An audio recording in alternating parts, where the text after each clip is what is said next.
Imagine कीजिए कि आप अभी एक हॉस्टल में पढ़ाई कर रहे हो एंड उसी समय उसी हॉस्टल के कमरे में जो लाइट्स है वो फ्लिकर कर रही है। आपके अलावा उस कमरे में कोई है नहीं उसे महसूस करने के लिए, सिर्फ आप हो अकेले। जब उस कमरे में लाइट फ्लिकर कर रही है तो उसी समय उसी कमरे में 3 बार कोई दस्तक देता है। उस वक्त आपकी हालत क्या होगी? आप डर जाओगे, लेकिन क्या आप में इतनी हिम्मत होगी कि आप उठकर उस दरवाजे के करीब जाओ और आप ये देखने की कोशिश करोगे कि इतने रात को यहाँ पे कौन दस्तक दे रहा है? नहीं, बिल्कुल भी नहीं। जो एक आम इंसान रहेगा वो तो उस इलाके को छोड़कर हमेशा के लिए भाग जाएगा। लेकिन ये जो मैंने आपको बातें बताई है ये हर रात बीतती है एक शिमला के हॉस्टल में। शिमला में कॉलेज है जिसका हॉस्टल वहीं पे है एंड हर रात को वहाँ के जो बच्चे हैं उनको कुछ ऐसी चीज़ों का सामना करना पड़ता है जो आई गेस ह्यूमन नहीं है, पूरी तरीके से पैरानॉर्मल है। जो वहाँ के बच्चे वहाँ पे फेस करते हैं वो बहुत ही ज़्यादा खतरनाक है। आधी रात को लाइट्स फ्लिकर कर देना, चीज़ें इधर उधर गिर जाना, या फिर आधी रात में दरवाजे पर किसी का तो आकर दस्तक देना, या फिर 3 बार ठकठकाना। लेकिन अभी भी आप यही सोच रहे होगे तो बच्चे तो आम ही रहेंगे, वो भी उस इलाके को छोड़ के आराम से जा सकते हैं। लेकिन नहीं, वो उस इलाके को छोड़ के नहीं जा पा रहे, उस हॉस्टल को छोड़ के नहीं जा पा रहे क्योंकि उनमें डर है वहाँ पे रहने का नहीं, वहाँ से भाग जाने का। क्योंकि बताया जाता है कि यहाँ पे जो आत्मा वहाँ पे भटकती है वो सिर्फ वहीं पे नहीं रहती। अगर आप उस इलाके को छोड़ने की कोशिश भी करोगे तो वो आपके पीछे पीछे आ जाएगी, चाहे इस दुनिया में आप कहीं पे भी रहो। उसकी जो ये शराब है वो हमेशा आपके साथ ही कदम पे कदम मिलाए चलेगी। ये बात वहाँ पे सबको पता था सिवाय शालिनी के। शालिनी एक ऐसी लड़की थी जो कि नई नई आई थी इसी हॉस्टल में पढ़ाई करने के लिए। उसको इसके बारे में कुछ भी नहीं पता था एंड शायद से यही रीज़न है कि आज भी शालिनी एक ऐसी चीज़ का सामना हर रोज़ करती है, एक ऐसे शराब का सामना वो हर रोज़ करती है जिसके लिए हर रात को उसको पछतावा होता है। और आज इसी कहानी के ऊपर योली पूरी वीडियो बेच रहेगी। लेकिन ये वीडियो शुरू करने से पहले ऐसे ही और horror, mysterious and historical videos देखने के लिए सब्सक्राइब कर दीजिए इस चैनल को। अब ये कहानी शुरू होती है।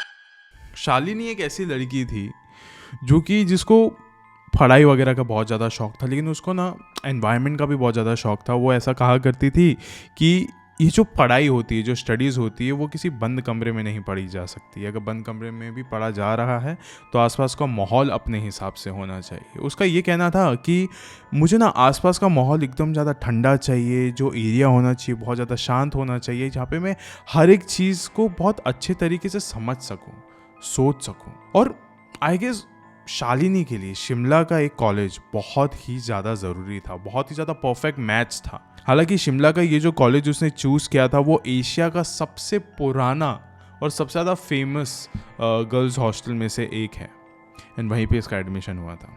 ये जो कॉलेज था ये एक क्रिश्चियन कॉलेज था, मतलब एक ज़माने में यहाँ पे नन्स पढ़ाया करती थी एंड आज के ज़माने में यहाँ पे जो टीचर्स है वो ये सब चीज़ें हैंडल करते हैं। जब शालिनी इस कॉलेज में पहुंची थी तो वो हर जगह पे बहुत अच्छे से देख रही थी, कॉलेज अच्छे से देख रही थी, आसपास के एनवायरनमेंट को देख रही, वहाँ के व्यू को देख रही है। और उसको बात करते करते ये भी पता चली कि यहीं पे नज़दीक में एक चैपल भी है जहाँ पे क्रिश्चियंस जाके प्रे किया करते थे, लेकिन आज के टाइम पे वो अबैंडन है, जहाँ ज़्यादा वहाँ पे कोई आता जाता नहीं है। लेकिन उस एक जगह को छोड़ के शालिनी बहुत ज़्यादा एक्साइटेड थी हर एक चीज़ को लेकर। अब फाइनली उसको एक रूम भी अलॉट हो गया वहाँ पे एडमिशन के बाद। उसने अपने रूम का सब एड्रेस वगैरह पता किया और वो उसी कॉलेज के हॉस्टल में था। वो हॉस्टल के उस रूम नंबर के पास गई। जैसे वो अंदर घुसी उसने सबसे पहली चीज़ देखी कि उसकी एक रूममेट है जो कि सामान को अनपैक नहीं कर रही थी बल्कि पैक कर रही थी। सामान बांध कर वो कहीं तो जाने की तैयारी कर रही थी। फिर शालिनी जैसे अंदर गई उसने ये सब कुछ देखा। फिर शालिनी ने पूछा, हेलो मेरा नाम शालिनी है, क्या आप ही मेरी रूममेट हो? और फिर उस लड़की ने उसको कहा कि हाँ मैं ही आपकी रूममेट हूँ और मैं भी थोड़ी देर के लिए कहीं जा रही हूँ लेकिन मैं वापस आ जाऊँगी, उसमें कोई प्रॉब्लम नहीं है, मैं वापस आऊँगी, ज़रूर आऊँगी। ये जो अंत में उसने 2-3 चीज़ें कही थी ना शालिनी को, वो थोड़ा ना एकदम ऊंची आवाज़ में कही थी, जैसे कि वो उसको ही नहीं बहुत सारे लोगों को सुनाना चाहती बोली आवाज़। फिर शालिनी ने कहा कि हाँ ठीक है, मुझे कोई भी दिक्कत नहीं है इस चीज़ से, मैं पहले भी बोर्डिंग स्कूल्स में रह चुकी हूँ, मुझे आदत है इन सब चीज़ों की। और शालिनी को तो एकदम बहुत ज़्यादा एकदम ओकेश लग रहा था अब सब चीज़, क्योंकि अभी पूरा कमरा उसके पास रहेगा, लाइक वो जो चाहे वो कर सकती थी। अब ये शालिनी की यहाँ पे फर्स्ट रात थी, एकदम पहली। वो आराम से अपने कमरे में लेटी हुई थी, रात के कुछ 11 साढ़े 11 बज रहे थे। वो अपने कमरे में अपने बिस्तर पे लेट के एक मूवी देख रही थी। अचानक से ना उसके पास के ही एक टेबल से नीचे कुछ तो गिरने की आवाज़ आती है, जोर की। इसका ध्यान पूरा उस टेबल की तरफ चला गया। इसने पीछे मुड़ के देखा एंड वाकई में नीचे कुछ तो गिरा हुआ था। ये उठी एंड उठने के बाद ये वहाँ पे जाके उसने चेक किया तो नीचे एक रोजेरी क्रॉस पड़ा हुआ था। शालिनी ने कहा, मैं ना क्रिश्चियन हूँ ना कैथोलिक हूँ, ये मेरा तो नहीं है। जो मेरी रूममेट थी जो भी कुछ दिनों के लिए गई है, उसने भी अपना सारा सामान पैक कर लिया था और उसका नाम उसने रिया बताया, जो कि क्रिश्चियन या फिर कैथोलिक दोनों ही नहीं लग रहा, तो ये उसका भी नहीं हो सकता। वो बस ये सोच रही थी कि ये जो क्रॉस है यहाँ पे आया कैसे। शालिनी ने अभी इसके बारे में ज़्यादा कुछ सोचा नहीं। वो गई अपने बिस्तर पे वापस से और जाके मूवी देखने गई। अभी मूवी देखते देखते उसको बज गए थे आधी रात के 3 बज चुके थे।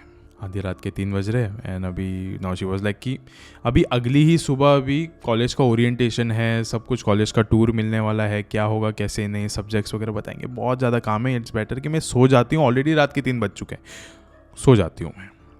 फिर उसने वो उठी एंड उठ के वो बस लाइट बंद करने जा रही थी एंड उस समय दरवाजे से 3 बार कोई तो नॉक करता है।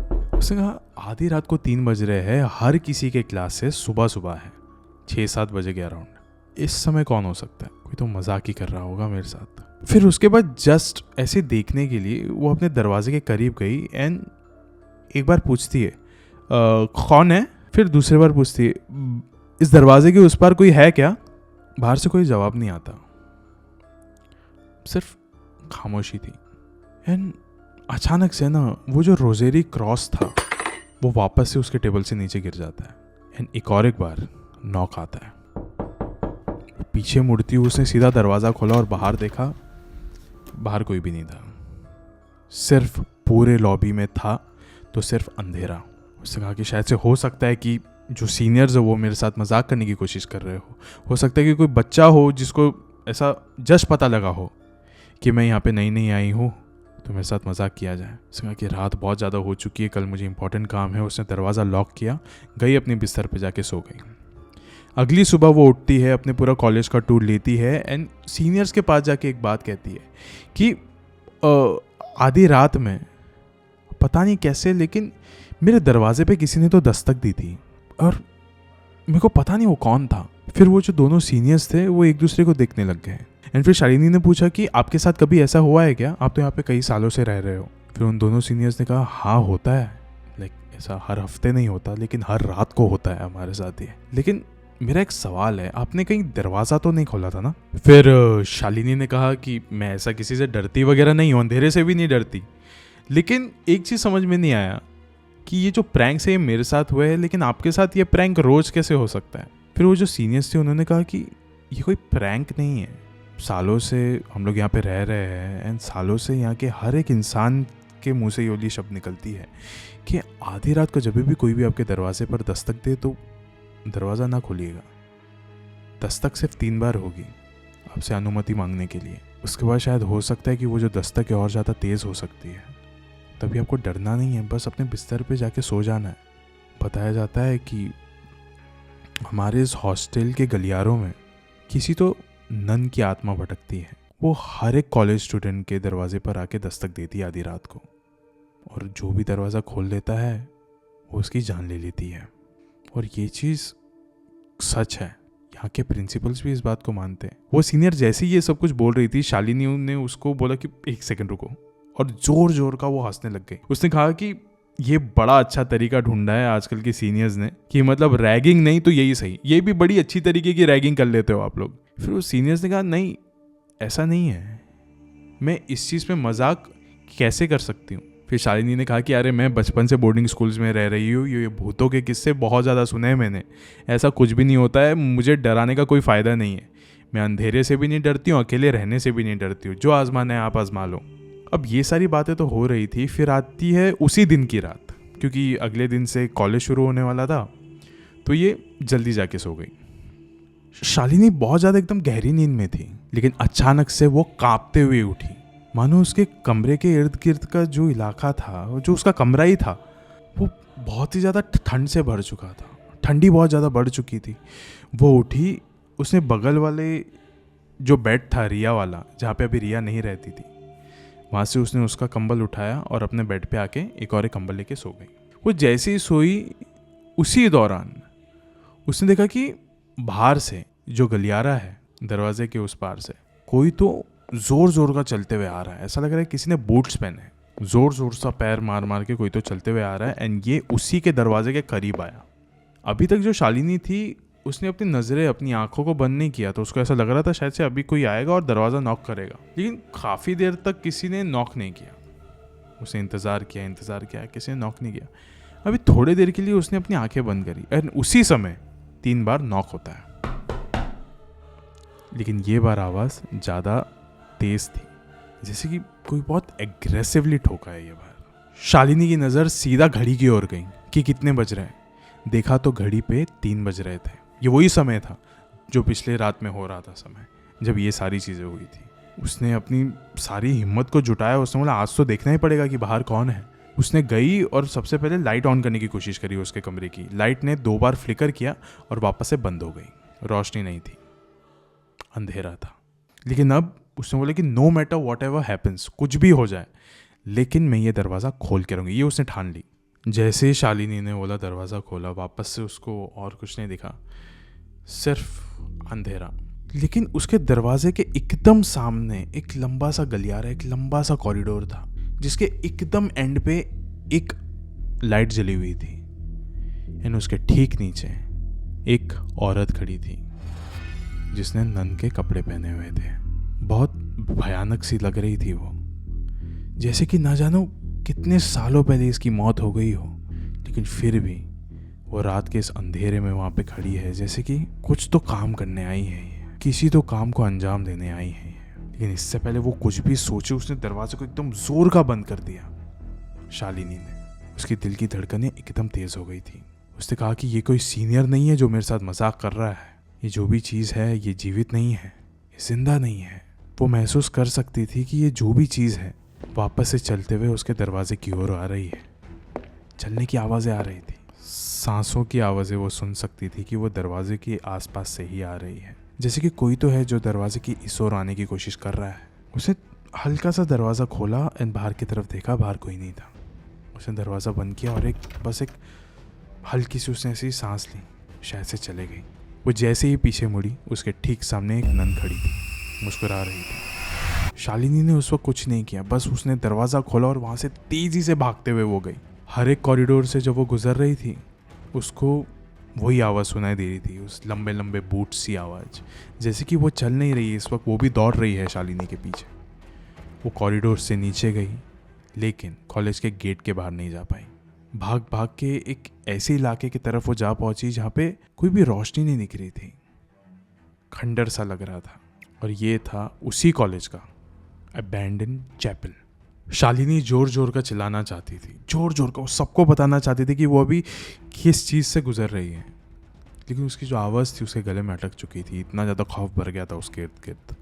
वो जब भागते हुए उस चैपल की तरफ आई तो बाहर से वो जो चैपल है बहुत ज़्यादा एकदम खंडर जैसा लग रहा था, लेकिन जैसे ही वो अंदर आ पहुंची, उस समय उसने देखा कि अंदर सब चीज़ एकदम नया है। ऐसा लग रहा है कि ये खंडर नहीं है, ये एकदम सही सलामत है। एकदम ठीक सामने जीसस की मूर्ति थी और उसके नीचे एक औरत थी जो बैठ के प्रे कर रही थी और उसकी आवाज़ गूंज रही थी। शालिनी ने सोचा कि चलो अभी इतने रात हो गई है, लेकिन फिर भी यहाँ पे एक औरत मुझे दिखाई दे रही है, मैं इनसे जाके बात करती हूँ, शायद से मेरा दिल हल्का हो जाए या फिर ये मेरी मदद कर सके उस नन से पीछा छुड़ाने के लिए। ये चलते चलते उसके करीब गई। उस औरत के कंधे पे शालिनी ने हाथ रखा एंड जैसे ही वो औरत पीछे पड़ी, शालिनी वहीं पे पूरी तरीके से सुन पड़ गई, क्योंकि ये औरत और कोई नहीं, वो ही नन थी जो कि कुछ समय पहले से इसका पीछा कर रही थी। ये वही नन थी जो कि उस हॉस्टल के गलियारों में भटकती है। अभी कुछ घंटों बाद की बात है, जब हॉस्टल के बाकी सारे लोग आए उन्होंने देखा कि ये जो चैपल है इसका दरवाज़ा खुला है। सब लोग अंदर घुस के देखे तो वहीं पे उसी चैपल के अंदर शालिनी बेहोश पड़ी मिली। सब लोग ने उसको उठाने की कोशिश करी, लेकिन उसकी जो हालत थी बहुत ज़्यादा अजीब थी। पूरी तरीके से ठंडी पड़ चुकी थी वो, उसकी आंखें एकदम खुली खुली थी, जैसे कि कुछ तो देख के घबरा गई हो। बस अब वो दिन है और आज का दिन है। रिया जो उसकी रूममेट थी, जो वो घर छोड़ के चले गई थी, वो कभी भी वापस नहीं आई उस हॉस्टल में। नो मैटर उसने पूरी फीस क्यों ना भर दी हो, लेकिन फिर भी रिया कभी वापस नहीं आई। जहाँ तक बात शालिनी की है तो वो उस हॉस्टल से कभी जा नहीं सकी, कभी जा नहीं पाई। या फिर हो सकता है कि कोई और ऐसी शक्ति है जो शालिनी को वहाँ से जाने नहीं देना चाहती। जो भी है गाइस, मुझे ऐसा लगता है कि ये हमारे देश की one of the most haunted hostel में से एक है, जो कि शिमला में है। ऐसा बताया जाता है कि कई सालों पहले इसी कॉलेज में एक नन रहा करती थी, जो कि बच्चों के प्रति बहुत ज़्यादा कठोर थी, बहुत ज़्यादा स्ट्रिक्ट थी। ऐसा बताया जाता है कि वो जो नन थी वो उन्हीं बच्चों को लेकर बहुत ज़्यादा स्ट्रिक्ट थी जो कि पढ़ाई लिखाई में ध्यान नहीं देते थे, रूल्स एंड रेगुलेशन का अच्छे से पालन नहीं किया करते थे, या फिर वो बच्चे जो कि आधी रात को जागे रहते थे। यह नन का ना उस समय एक नॉर्मल सा रूटीन था कि आधी रात को 3-3:30 बजे के अराउंड वो हमेशा उस कॉलेज के गलियारों में घूमती थी, भटकती थी और हर एक दरवाजे पे जाके दस्तक देती थी और 3 बार नॉक करती थी। और नॉक करने के बाद जो भी दरवाज़ा खोल देता था ये उसको एकदम स्ट्रिक्ट पनिशमेंट देती थी, क्योंकि उनका मानना था कि आधी रात को 3 बजे हर कोई सो जाना चाहिए और नॉक की भी आवाज़ किसी को सुनाई नहीं देना चाहिए। लेकिन जो बच्चे थे ना वो भी इक्वली बहुत ज़्यादा नफरत करते थे इस एक पर्टिकुलर नन से, और ये जो औरत थी उससे भी ये चीज़ झेली नहीं गई। वो उसी कॉलेज के चैपल में गई, अपने आप पे पेट्रोल छिड़का और अपने आप को जिंदा आग लगा दिया और उसकी मौत हो गई। तब से ऐसा बताया जाता है कि हर रात को ये जो नन है उसी कॉलेज के गलियारों में भटकती है और हर एक कमरे के पास जाकर आधी रात को 3 बजे दस्तक देती है और 3 बार नॉक करती है। जिसने भी दरवाज़ा खोल दिया ये इसको परेशान करने लग जाती है, और कोई भी अगर उस हॉस्टल को छोड़ने की कोशिश करती है तो इसका श्राप हमेशा उसके साथ रहता है। वो लोग जहाँ पे भी जाएंगे ये नन को वहीं पे उनको देखना पड़ेगा। ये अगर सोने की भी कोशिश करेंगे तो उनको लगेगा कि उनके ही बगल में एक और एक नन लेटी हुई है। आज इस वीडियो के अंत में ना मैं आपसे बस इतना कहना चाहूँगा कि जब भी कोई भी आपको कोई चेतावनी दे कि इस इलाके में मत जाओ, सीरियसली होके बोले तो उसकी बात मान लिया करो, क्योंकि ऐसा हो सकता है कि उस इलाके में वाकई में कोई ना कोई चीज़ भटकती हो और कोई इंसान एकदम तहे दिल से आपको उस जगह पे जाने से रोकना चाहता हो, लेकिन आप सिर्फ अपने मस्ती के करके, सिर्फ अपने कूल एटीट्यूड की वजह से आप उस इलाके में चले जाते हो, फिर आप फंस जाते हो। एक बार आप फंस गए, एक बार ऐसी कोई भी प्रेत आत्मा आपके पीछे पड़ जाए तो अगर वो आपसे खेलना चाहेगी तो आपको खेलने देना पड़ेगा। अब वो ज़िंदगी आपकी नहीं उसकी बन चुकी है। थोड़ा भी इस वक्त आपने उसको मना करने की कोशिश करी वो सीधा आपकी जान ले लेगी। हो सकता है कि अभी भी आप किसी न किसी ऐसे इलाके में बैठे हो जहाँ पे किसी ने आपको जाने से रोका हो और वही आत्माएं आपके इर्द गिर्द घूम रही हो सकता है। शुक्रिया।